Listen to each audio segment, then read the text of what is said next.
While the world looked outward, perhaps the truth was always there, inside the room, beside the empty crib. And what if the most glaring clue was ignored by everyone from day one? Do you remember the day you first heard the name Madeleine McCann? That little blonde 3-year-old girl who disappeared while sleeping in a resort in Portugal.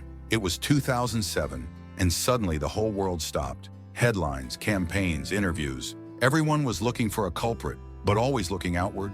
It was as if evil could only come from outside. An unknown kidnapper, a stranger lurking by the window, a hidden predator, invisible, dangerous. Meanwhile, at the center of the storm were the parents, Kate and Jerry McCann, portrayed as symbols of suffering. They were doctors, British, respected, a family destroyed by a tragedy no one dared question. But what if the evil did not come from outside? What if, from the beginning, the most important clue was inside that apartment, right next to the empty crib? It's an uncomfortable thought, almost unacceptable, because it challenges what we want to believe. It defies the logic that father and mother always fight for the truth, always seek justice, always tell everything. But sometimes they don't. And here's the real dilemma. When the truth is too harsh, the mind creates a version we can handle, a version with external villains, a noble cause, a legitimate pain, but one that hides something that can't be said aloud. And maybe, just maybe, Madeleine's story is more about what was silenced than what was shouted to the world. While the entire world searched for a kidnapper out there, one piece of evidence emerged.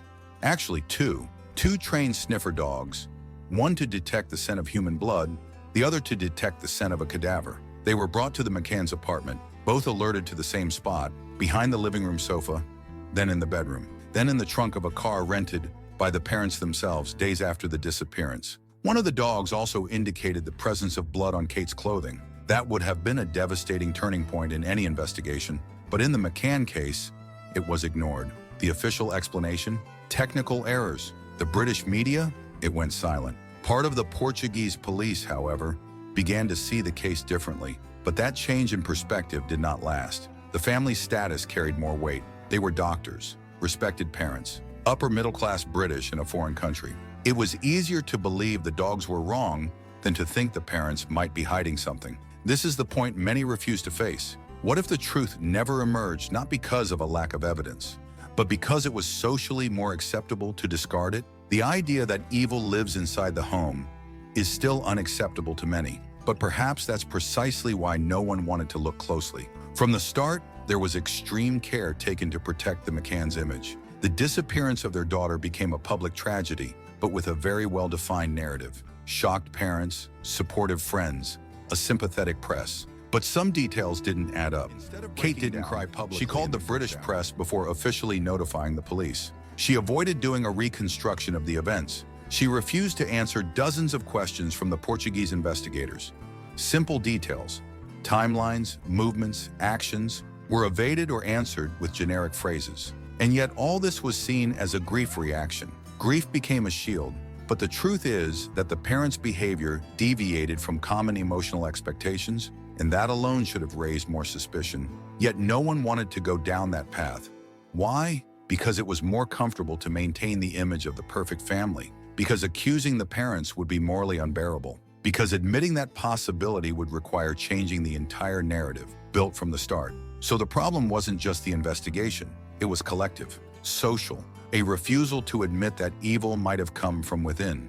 An unconscious choice to believe the version that fit what everyone wanted to hear. And perhaps that choice made the truth disappear, along with Madeleine. In 1980, Australia was shaken by a case. Lindy Chamberlain was accused of killing her own baby during a camping trip. She swore a dingo had taken the child. She was arrested, tried, and convicted. Years later, she was exonerated. The baby really had been taken by a wild animal. But what if, with the McCanns, it's the opposite? What if what was excused as coldness is actually a revealing trait? What if the silence is more than grief? What if it's a way to hide what no one has the courage to say? From now on, we're going to look at what many refuse to see. The inconsistencies, the silences, and the behaviors that might say more than words. And why, even with so many strange clues, the truth may have been ignored for being simply unacceptable. Oh, and if you want to go all the way with me down this line of thought, take a moment to subscribe. What comes next will make everything even clearer and far more uncomfortable. It was just after 10 p.m. when Kate McCann returned to apartment 5A at the Ocean Club and sensed something was wrong. The bedroom door slightly ajar, the window wide open, the curtains blowing in the wind, and the crib empty. She ran downstairs and told her friends in a firm voice, "They took her." But who? How did she know someone had taken her? Wouldn't it be more logical to think the girl had walked out on her own? That she might be hiding? The immediate use of "they took her" was the first sign this story wasn't going to follow a normal path. In the first moments after Madeleine's disappearance, the scene was already compromised. Several people came in and out of the apartment before the police arrived. Objects were touched. No perimeter was established. The family itself made calls to England before even alerting the local authorities. Soon, the British press jumped in. Heart-wrenching headlines, family photos, a national mobilization, and the narrative was swiftly built. A kidnapping, a child taken by a stranger while she slept, grieving parents, a support network. The villain was out there, the McCann couple at the center of suffering. But something bothered the Portuguese investigators. They began to notice inconsistencies in the parents' behavior, a calmness that seemed rehearsed, an odd emotional distance, especially from the mother. Kate's refusal to answer dozens of police questions, her refusal to participate in a reenactment of the disappearance. None of this was proof of guilt, but it raised a doubt. Why did the media turn the McCann's pain into absolute truth so quickly, while the investigation's details weren't even clear? Behind the scenes, a quiet war developed between the Portuguese police and the British press. On one side, investigators asking for caution. On the other, reporters demanding quick answers, yet always starting from the premise that the parents were innocent. This difference in posture directly impacted the investigation. Any tougher question posed to the McCanns was seen by the media as cruelty. Any suspicion became defamation, and the local police were portrayed as incompetent, slow, outdated. It was as if the world had decided beforehand who the victims were and who could not be questioned. But the McCann's behavior did not help. Kate avoided interviews with the authorities but agreed to television appearances. When asked why they had left 3 children alone at night, the answer was vague. It was what we thought was safe at the time. Even so, public empathy grew. And part of that has a reason no one likes to face: social status. Jerry and Kate were doctors, educated, British, well-dressed. A couple considered the good guys. This built an invisible barrier around them, an emotional shield, a collective feeling that they couldn't be wrong. Even as inconsistent details called ambiguous loss comes in, it's when you grieve over a loss without being certain of what you've actually lost. In this case, the absence of a body, the lack of a definitive explanation, generated a grief that didn't allow for tough questions. To question the parents was almost like assaulting people already destroyed inside. But what if that grief, that silence, and that public image were precisely being used to hide something? The answer might lie where no one wanted to look, and that's exactly where we're going next. The days following Madeleine's disappearance were a blend of public outpouring and private chaos. The Portuguese police tried to piece together the facts. The British press seemed more focused on preserving the family's image of sorrow. The first big break came with the arrival of the British sniffer dogs. One was specialized in detecting the scent of a corpse, the other in finding traces of human blood. They didn't know where they were. They didn't know whose house it was. But within minutes, they reacted. First in the living room, behind the sofa, exactly where, according to investigators, a fall could have occurred. Then in the parents' bedroom. And finally in the trunk of the car the McCanns rented 2 weeks after the disappearance. The dogs' reactions weren't subjective. They were recorded on video. An indisputable piece of evidence? Not necessarily, but a strong indication. Strong enough for the police to reconsider everything. It was the turning point in the investigation. But what happened next was unexpected. Instead of delving deeper into this new line of inquiry, the investigators came under pressure. British diplomacy got involved. Subtly at first through consular contacts. Then more directly, the British ambassador met with Portuguese authorities. Within the investigation, a split emerged. On one side, those who wanted to pursue the new leads. On the other, those who said pointing suspicion at the parents would be politically disastrous. The media took the second group's side, and Jerry and Kate, when confronted with the dog's findings, they reacted calmly. Kate, according to reports, seemed too composed. She said it was absurd. There was no shock, no outrage, just firm denial, as if that hypothesis had already been anticipated. While suspicions grew within the police, outside, the family's narrative gained traction. emotional interviews, organized trips, meetings with the Pope, Kate clutching Madeleine's teddy bear, always in front of the cameras. Jerry measured, repeating the same lines. "We want to find our daughter. We won't rest." And the public believed them. Why? Because it was all part of a much larger mechanism. A mechanism called confirmation bias. When you believe something and really want it to be true, your brain starts ignoring any information that contradicts it and unwittingly reinforces only data that confirms your belief. It was easier to believe the parents were victims than to admit they might be involved. After all, who would do that to their own daughter? But the case wasn't about a premeditated crime. The developing theory inside the investigation was of an accident, a mistake, a lapse in supervision, and an attempt to cover it up before it became irreversible. The manipulation of the crime scene supports that. The bed where Madeleine slept was too tidy, no sign of a struggle, no pillow out of place, almost as if someone had prepared everything to look normal, to divert attention. Furthermore, Kate's behavior was unsettling. She wore the same jacket for days, a small detail, until the dogs reacted precisely to the scent on that jacket. Coincidence? Maybe. But the accumulation of coincidences was forming a pattern. And even so, when the police tried to get the parents to do a reconstruction, they refused, without hesitation.